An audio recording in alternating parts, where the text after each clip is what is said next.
പിന്നെ ഉള്ളത് ഈ ലിജോയുടെ ഒരു ചിത്രീകരണത്തിന്റെ ഒരു പ്രത്യേകത, ഒരു ഒറ്റ ഷോട്ടിലൊക്കെ അങ്ങോട്ട് കറക്കിയെടുക്കും. ഈ അമ്മേന്റെ സോങ് ഇപ്പൊ കണ്ടതും ഒറ്റ ഷോട്ട്, വൺ ഷോട്ട് സോങ് ആണ്. എന്താ ലിജോ, ധാരണ സ്വാധീനമാണിത്? സാധാരണ സ്ക്രിപ്റ്റ് വായിക്കുന്ന സമയത്ത് ഞാൻ അവസാനം ഒരുമിച്ച് ഒറ്റയ്ക്ക് ഞാൻ കുറച്ച് ദിവസങ്ങളിരുന്ന് വർക്ക് ചെയ്യാറുണ്ട് സ്ക്രിപ്റ്റുമായിട്ട്. അപ്പോൾ ബേസിക്കലി എനിക്ക് ഒരു സീൻ വായിക്കുന്ന സമയത്ത് അതെങ്ങനെയാണോ വിഷ്വലി മനസ്സിലേക്ക് വരുന്നത്, ഞാൻ ഏറ്റവും അതിനോട് ക്ലോസ് ആയിട്ട് നിന്ന് ഷൂട്ട് ചെയ്യാനാണ് ശ്രമിക്കാറ്.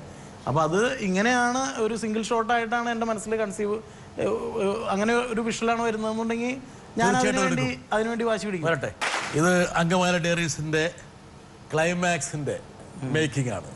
അതിനെല്ലാം എക്സ്റ്റസി ഉണ്ട്, എൻ്റെ എല്ലാവിധ വികാരത്തിൻ്റെ എല്ലാ തലങ്ങളുടെ അകത്തുണ്ട്. ഈ ക്ലൈമാക്സ് ഷൂട്ട് ചെയ്ത് കഴിഞ്ഞപ്പോൾ ലിജോയ്ക്ക് തോന്നിയോ ഇത് ബോക്സ് ഓഫീസ് കിട്ടാൻ പോകുന്നു? ഇല്ല, എന്നാലും മനസ്സിലെവിടെയെങ്കിലും പറയും കുഴപ്പമില്ല.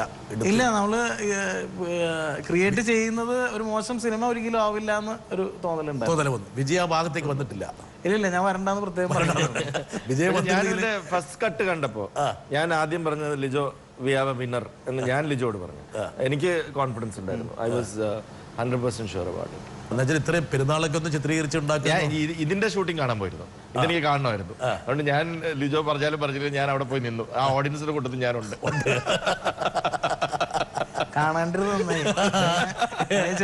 ഷൂട്ടിങ്ങിന്റെ സമയത്ത് ലിജോയുടെ അടുത്തോട്ട് പോയി ഞാൻ വിജയബാബു വന്ന് പരിചയപ്പെടുത്തി. ഒരാളെ പരിചയം ഉണ്ടാവില്ല. ആണോ?